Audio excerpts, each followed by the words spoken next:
Your brand may be staying on top of current trends, but are you agile enough to stay relevant, resilient, and successful as customers, competition, and the world continues to change at a breakneck pace? I'm thrilled to share the newly revised version of my first book, The Agile Brand. I'm calling it The Agile Brand Revisited. It's been updated to reflect our continually changing world, and it provides 7 principles that form the backbone of an agile brand, offering detailed insights and actionable steps for incorporating them into your business strategy. This is the book that started it all, and I'm excited to share it with you. It's now available in print and digital formats and available everywhere. Learn more by going to the Agile Brand Guide website at www.agilebrandguide.com. Welcome to Season 4 of the Agile Brand with Greg Kihlstrom, where we discuss business agility through customer experience, employee experience, and digital transformation. I'm your host, Greg Kihlstrom. The Agile World podcast is brought to you by TEKsystems, an industry leader in full-stack technology services, talent services, and real-world application. For more information, go to TEKsystems.com. To read more about the topics discussed on this show, you can go to my website at gregkihlstrom.com and read my latest articles or get a copy of my latest book, Meaningful Measurement of the Customer Experience, now available on Amazon and other retailers. My name is Greg Kihlstrom, and I'm the host of the Agile Brand podcast. According to Gainsight's 2022 Customer Success Index, companies that reported the highest net revenue retention rates also reported investing 10% of their revenue in their customer success and customer success operations, or CS Ops, teams, which translates to the fact that investing in customer success increases both revenue and overall value of the business. And according to another recent study by Gainsight, funding for customer success is still being prioritized in the current market.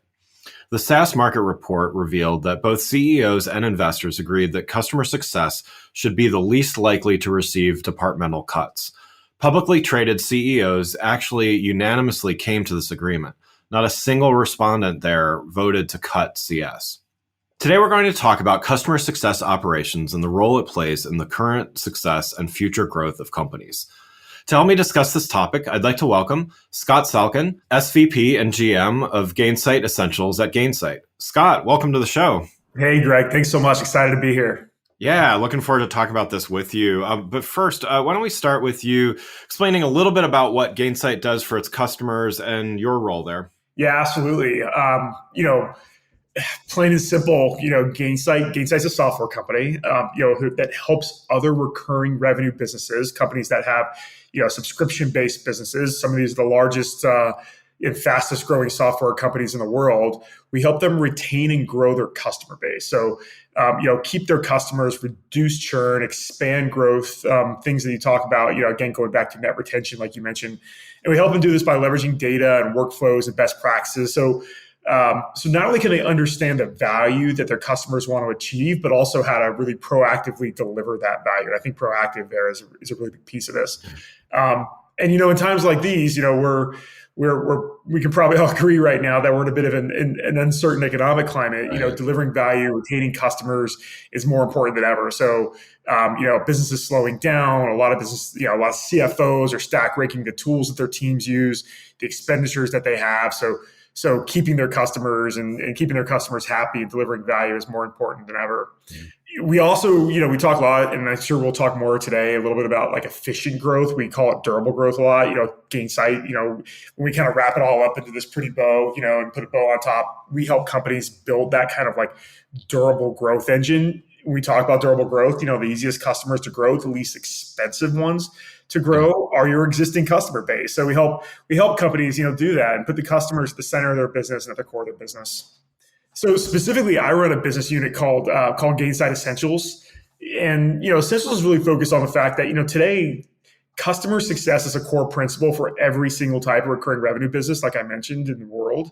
When you're born in the cloud software company, or let's say you're a big enterprise going through a digital transformation, customer success is really critical for you. So with Essentials, we've kind of transformed our customer journey to make it easier for companies at any stage in their journey to start and scale with Gainsight. So we have pricing and packaging that lets customers start more easily. We've built new implementation and onboarding processes that get folks live in as little as 2 to 4 weeks. And then we've actually even built something called Essentials Accelerator, which when you think about it is an accelerator program that helps kind of guide and ensure customers are successful with us, and not only in how they use our technology, but also, with the people and processes behind it and whatnot. So we went live with this back in March. We've added about 100 customers using Essentials in the programs and packages we put together in about the last 6 months. That's great. Well, let's get going here. And as I mentioned at the beginning of the show, investments in customer success can provide big gains for companies. Yeah. So let's explore this a little bit more. So first, for those getting up to speed on terminology, how would you describe both customer success as well as customer success operations or CS ops? Yeah, that's a great question. Gainsight, it's interesting. We've now written 3 books on customer success and have somewhat kind of really helped define CS as a practice and also a career. And there's really been this massive movement behind it, I would say, over the last 8 to 10 years. Customer success, I would say, itself is more of a business method that uses your product, uses your services to help companies or your customers achieve their objectives. So, it's very relationship focused. It's focused on client management. It's focused on aligning your customers with your own company's goals. So the things that you kind of want to promise during the sales cycle are the things that you want to deliver on, and how you get everyone involved in achieving those goals and outcomes that you and your customer align on. So ultimately, effective customer success strategies, I would say, the goal there is to create less churn. So less churn equals more retention. You want to lower your customer acquisition costs. And I think that's actually not talked about enough, is actually lowering those customer acquisition costs through better customer success, then also creating more upsell opportunities. So again, we talked about net retention. How do you upsell more? How do you get customers to buy more? If you go a click deeper into CS operations, so customer success operations, the mission there is really to help your customer success team operate more efficiently, and I would say with more excellence, so that your CSMs, your customer success managers, they can help customers achieve those goals. So a lot of it in customer success operations is really on efficiency. And a lot of companies invest in CS ops as a strategy, to help, again, go back and drive retention, expansion, advocacy, and focus it all on being more efficient. Yeah, that's great. Yeah, thanks for providing that. And so to go back to the report I mentioned earlier in the show, it also said that while 95% of companies surveyed have some type of customer success function, not all are as successful as others. What does customer success operations look like when it's done well? No, that's a great question. So, we look at best in class, CS ops teams as really being, I would say, thought partners to design strategic initiatives and then execute to make those visions and those initiatives a reality. So CS ops is really deeply involved.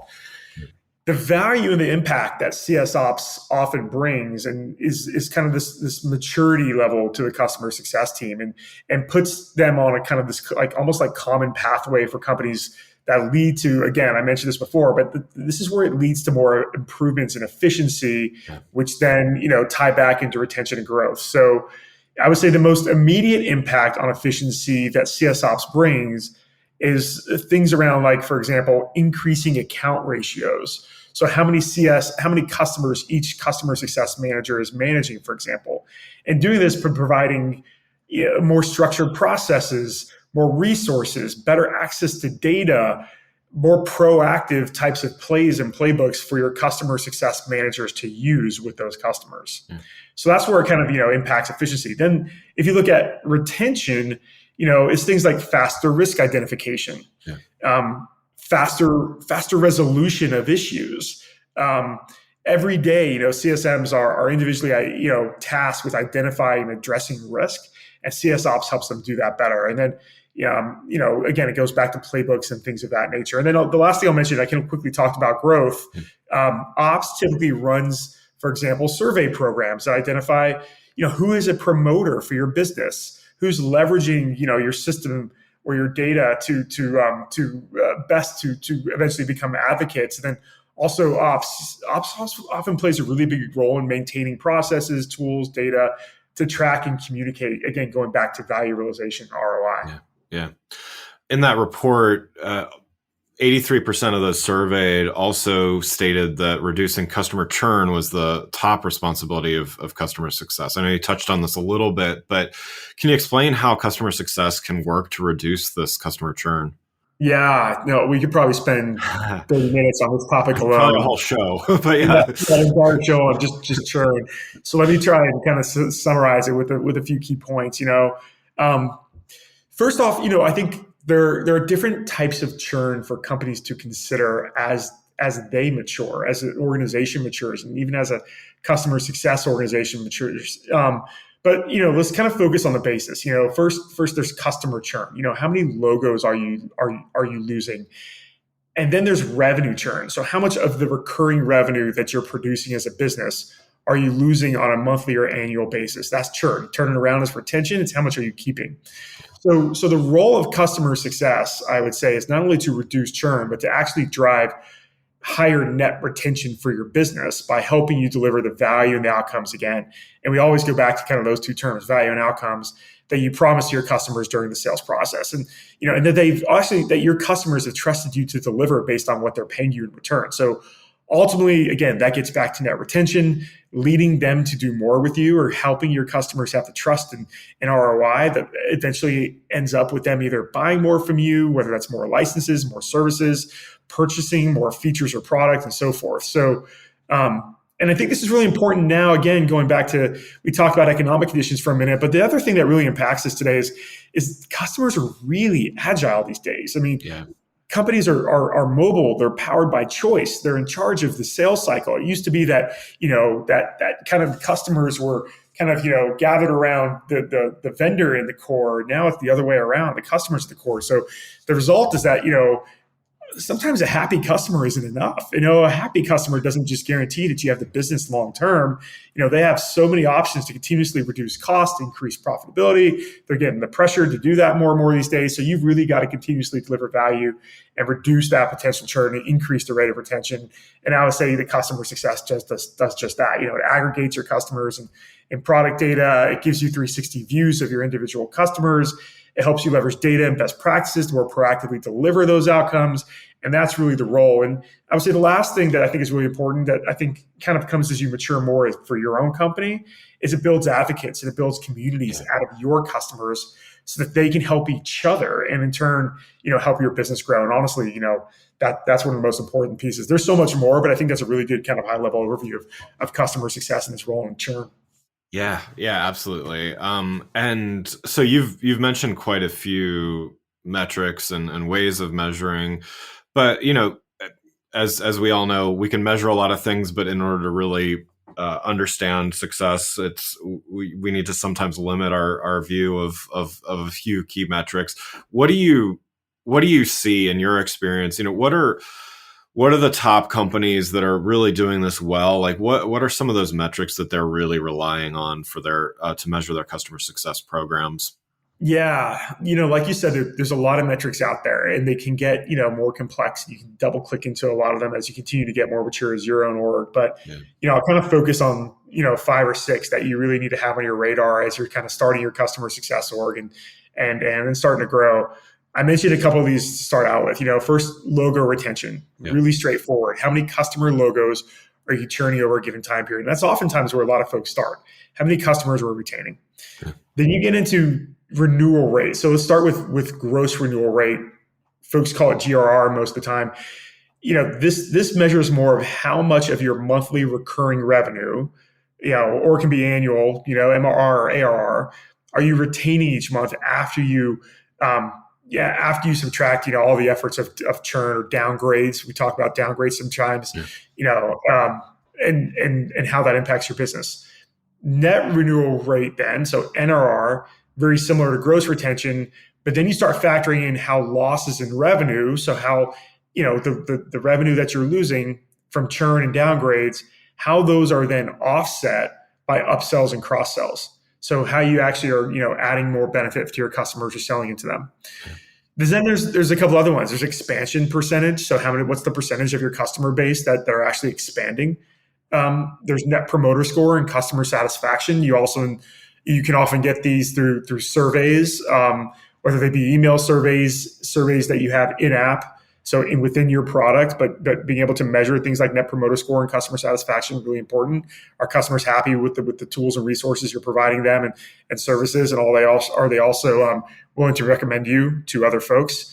There's then the cost of, we talked about CAC, customer acquisition costs. There's also the cost of retention. How much are you spending to retain a customer?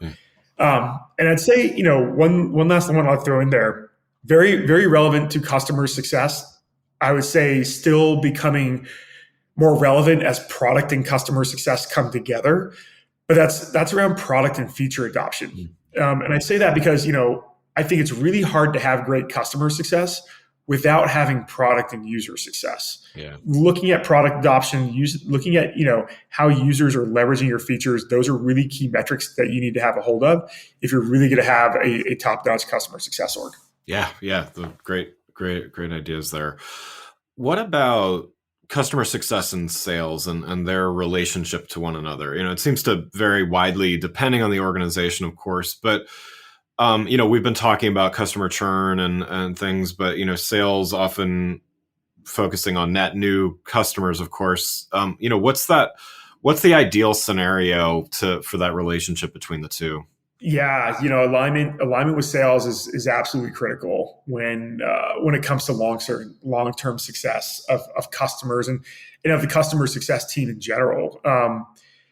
If you assume that customer success owns the company retention number, then the combination of sales and customer success is what drives the total subscription bookings number for your company. So the total growth numbers for your company. So then there's a lot of things that then have to be figured out jointly and together. So there's got to be really great alignment. Things like who owns bookings and who should be compensated for renewals. Who owns and should be compensated for upsells.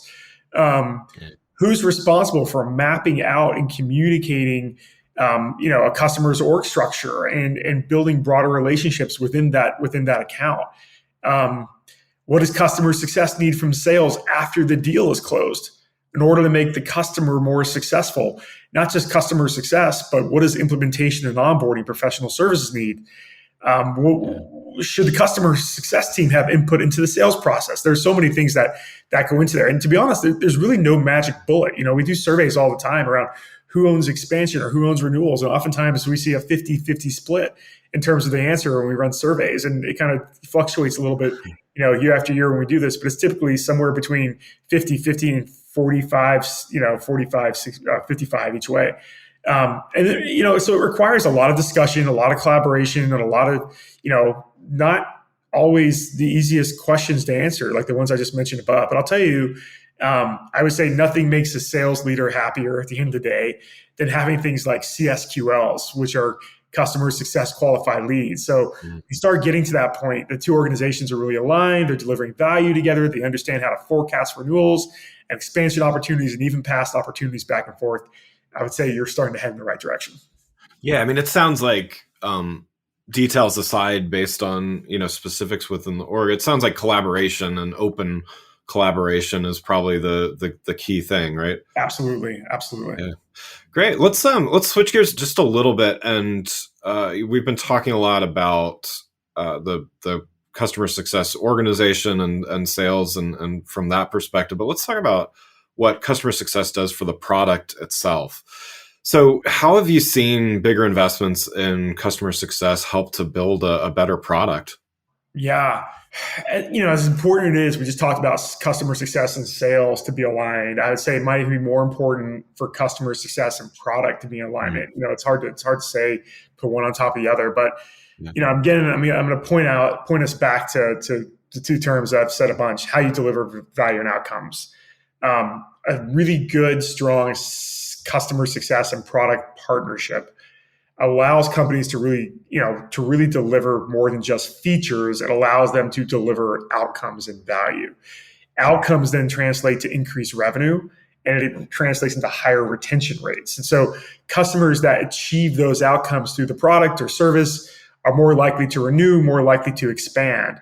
And there's so much here that we can talk about. Again, I think this could be another 30-minute topic. Right. building the right product starts with having a really clear view of your customers' needs. So where do those customers' needs often get translated back to the company? Well, through your CS team.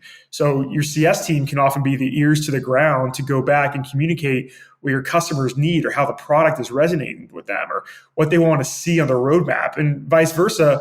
Product is involved with helping enable the CS team so that they can more effectively onboard or teach or advise customers about these new features. So there's really that kind of symbiotic relationship where they've really got to be working closely with each other, have to be communicating strategies really well, have to be communicating awareness around what the customer's needs really well on the roadmap, and capturing great feedback. And again, I'll say it, it's really hard to have true customer success without true user success of the product. And it goes back to being able to drive more efficiency and to be able to do more with less as a customer success team. Yeah, completely agree. So one more topic to explore here.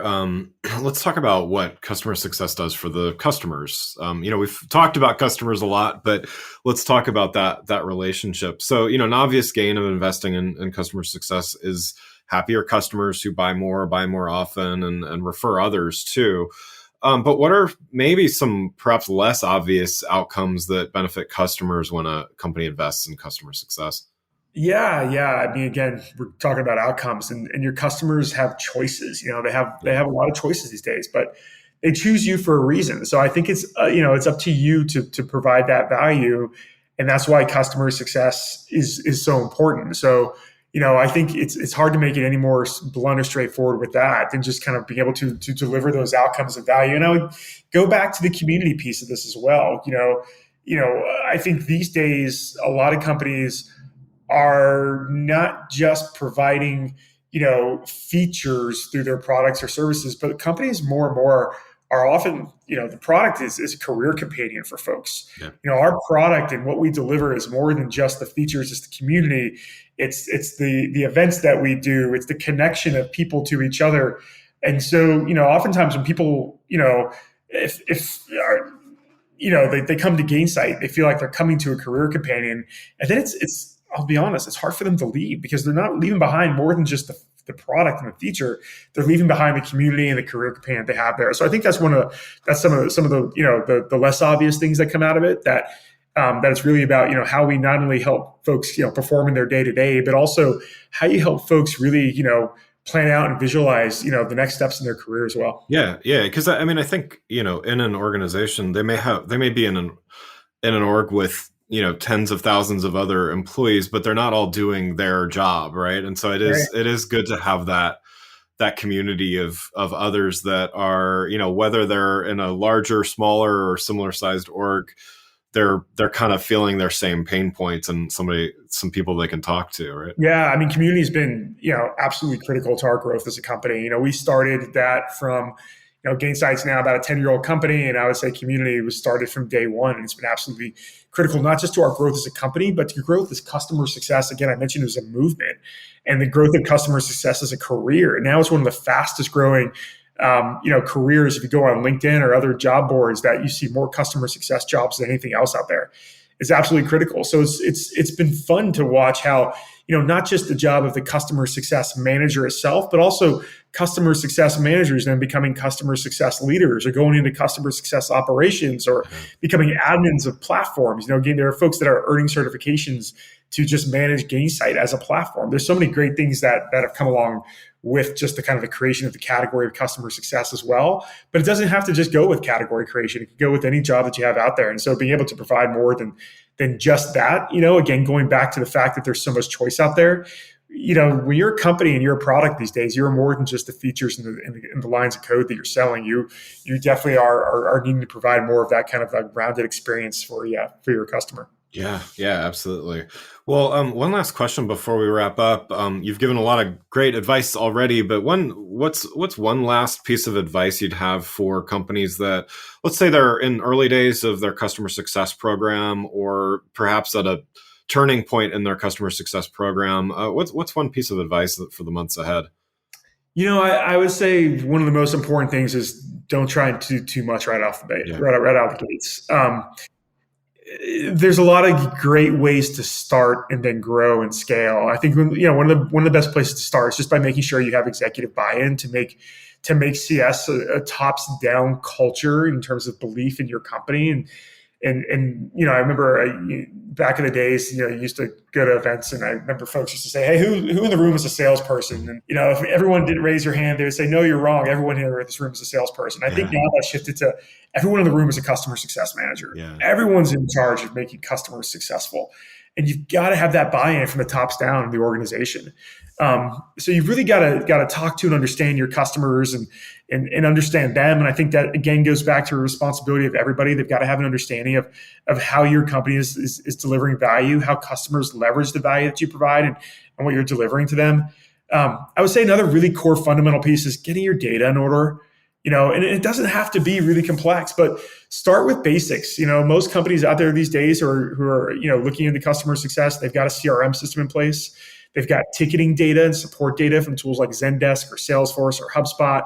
And in some way, shape, or form, they've got some product data. So once they can start ingesting that into a system that brings it all together, so a tool like Gainsight or others that are out there, to start getting some basic things like health scores of your customers, 360 views of those customers, then they can turn those insights into action. So things like workflows and playbooks and surveys and email communications, and automating away some of the low value redundant tasks so that your CSMs, the people who really should differentiate you from your competitors, those people can put more time into the effort into the high value activities that really deliver the outcome. So I think it's really important to be able to kind of take that almost like crawl, walk, run approach. And, as you get some of these basics into place and you're ready to scale, then you can move on to the next phase in your journey. And again, remember, you're not alone. Tons of great examples out there of companies who have done this, and some great frameworks to help guide folks and, leverage the customer success communities that are out there. There's several of them out there. Gainsight has ours with Pulse and some of the things that we do. But there are literally tens of thousands, if not more, people out there in your shoes, and they're all ready to listen and help and engage. So you've got to take advantage of that too. Yeah. Great advice. Well, Scott, thanks so much for joining the show. For those listening, what's the best way for them to keep up with what you're doing? There's Gainsight.com. Also, Essentials is essentials.gainsight.com. And follow me on LinkedIn. It's just Scott Salkin, Salkin. You can find me there. And we post a lot of great things around customer success and the other things going on in life. Wonderful. Well, again, I'd like to thank Scott Salkin, SVP and GM at Gainsight Essentials at Gainsight, for joining the show. Thanks for listening to the Agile Brand with Greg Kihlstrom. Talk with you next week. Thanks again for listening to the Agile Brand with Greg Kihlstrom podcast, brought to you by TEKsystems. If you enjoyed the show, please take a minute to subscribe on your podcast channel of choice and leave us a rating so that others can find the show more easily. You can access more episodes of the show at www.theagilebrand.show. To get a copy of my latest book, Meaningful Measurement of the Customer Experience, visit my website at gregkihlstrom.com. Until next week, stay agile.